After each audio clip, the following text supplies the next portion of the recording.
Lagyan mo ng pataba para yung mabilis matubo yung tinanim mo na kuan talong. Ito. Digwar. Linagyan mo pesticide ah.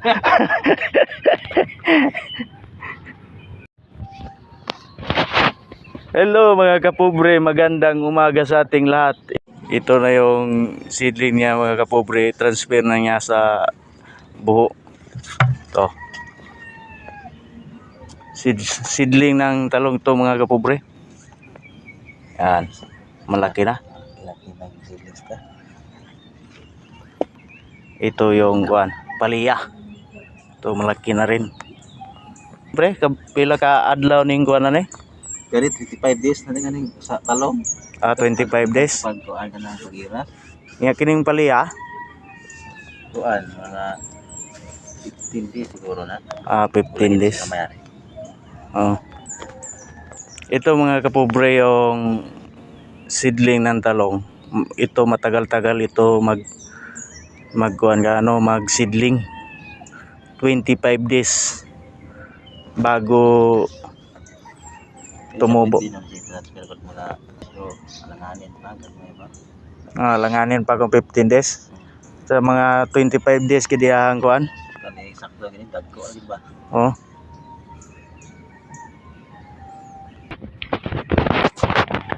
Kana mga kapobre. Transfer na niya ron dito sa linagyan niya ng buho. At saka may makita nyo ito mga kapobre ang Ito lang ako tanim ng talong. Tapos ba? Sobrang taba nito mga kapobre kasi linagyan ito ng pangpataba. Organic fertilizer.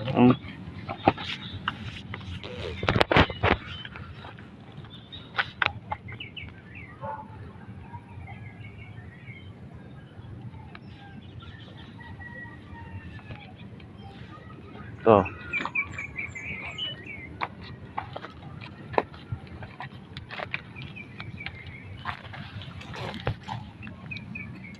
Hindi basta-basta magtanim ng gulay mga kapobre kasi kailangan ng lagyan yung pangpataba at saka lagyan rin ng kuan pesticide para mawala yung mga piste doon sa ilalim ng lupa.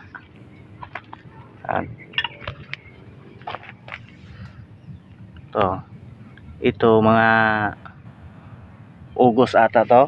August na pre? Okay, 2 months and 15 days wala pwede na. 2 months 15 days. Mas madali pala talaga pag talong yung itinanim mo. Pero kailangan ganyan. Yan yung